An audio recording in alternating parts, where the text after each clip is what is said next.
warahmatullahi wabarakatuh. Alhamdulillahi rabbil alamin. Wassalatu wassala asrofil anbiya'i wa mursalin Sayyidina Muhammadin wa ala alihi wa sahbihi ajmain amma ba'. Segala puji bagi Allah subhanahu wa ta'ala yang telah memberikan kita nikmat iman, nikmat Islam, serta kesempatan untuk kembali bertemu dengan bulan suci Ramadan.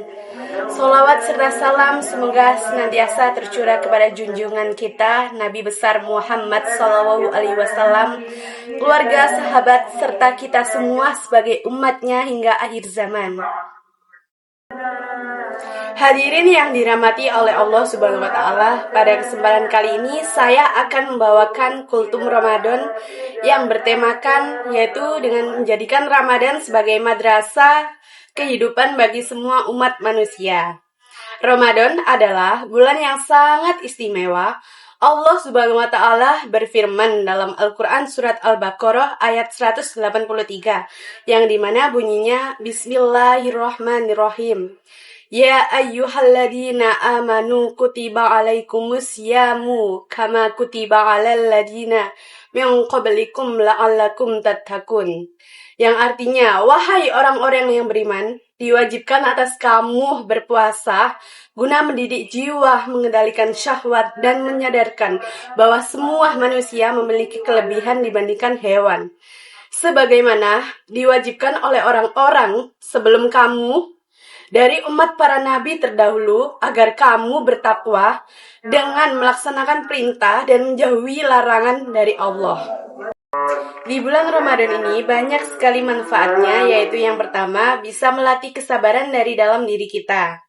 Saat berpuasa, kita menahan lapar, haus, dan hawa nafsu. Apabila bagi remaja, terutama, ujian terbesarnya bukan hanya lapar, tapi juga menahan emosi, menahan amarah, dan menjaga lisan. Rasulullah SAW bersabda, puasa adalah perisai. Jika salah seorang di antara kalian berpuasa, maka janganlah berkata kotor dan jangan berteriak-teriak.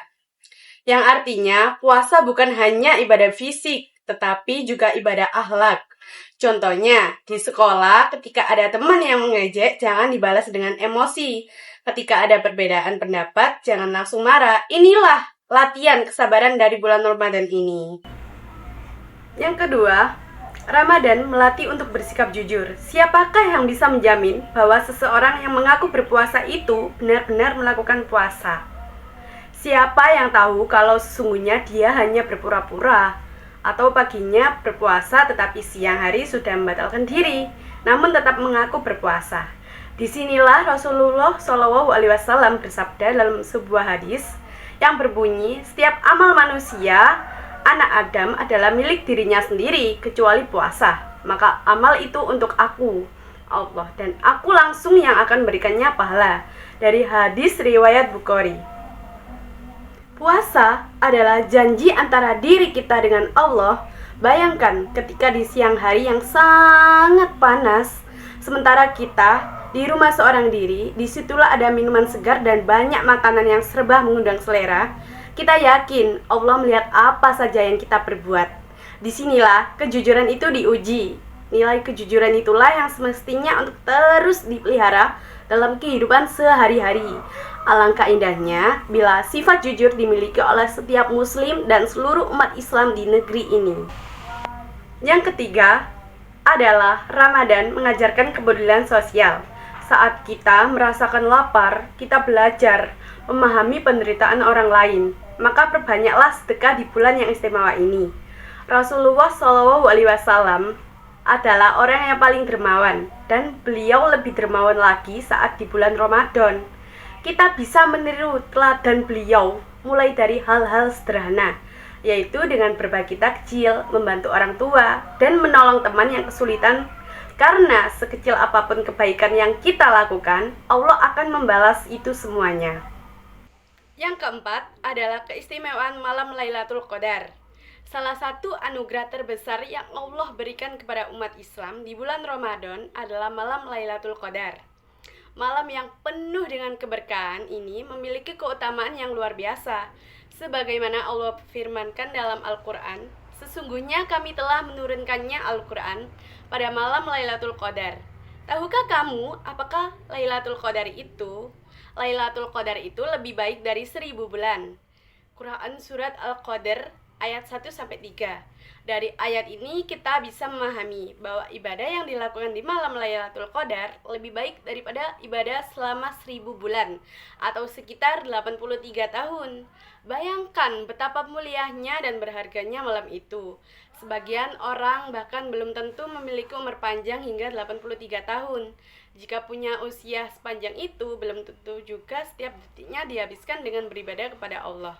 Namun dengan meraih Lailatul Qadar hanya dengan ibadah semalam, kita seolah-olah sudah beribadah selama 1000 bulan. Ini adalah kesempatan emas yang tidak boleh kita sia-siakan. Yang kelima adalah Ramadan mengajarkan kita untuk selalu bersyukur. Hidup kita saat ini adalah atas kebaikan Allah Subhanahu wa Ta'ala. Maka dari itu, bersyukurlah kita atas segala rahmat dan kebaikannya. Dengan bersyukur, kita akan mendapatkan kenikmatan serta pahala dari Allah. Mengucapkan syukur kepada Allah dapat mendatangkan damai, ketenangan hati, dan ketentraman dalam hati kita. Seperti yang Allah sampaikan pada surat Ibrahim ayat 7, yaitu, sesungguhnya jika kamu bersyukur, pasti kami akan menambah kepadamu, dan jika kamu mengingkari nikmatku, maka sesungguhnya azabku sangat pedih. Saudara muslim yang saya cintai, pada kesempatan ini mari kita bersama-sama belajar bersyukur. Bersyukur atas segala yang kita terima, kita alami, dan kita jalani saat ini. Karena apa yang kita terima saat ini, semua karena kebaikannya. Mari kita jadikan Ramadan tahun ini sebagai titik perubahan. Perubahan dalam ibadah, perubahan dalam akhlak, perubahan dalam pergaulan. Semoga Allah menerima amal ibadah kita, mengampuni dosa-dosa kita, dan menjadikan kita termasuk golongan orang-orang yang bertakwa, serta golongan orang-orang yang beriman. Akhir kata, saya tutup dengan doa, ya Allah, pertemukanlah kami dengan Ramadan dalam keadaan sehat, kuatkan iman kami, dan jadikan kami pribadi yang lebih baik setelah Ramadan.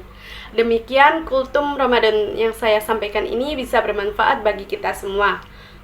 Wassalamualaikum warahmatullahi wabarakatuh.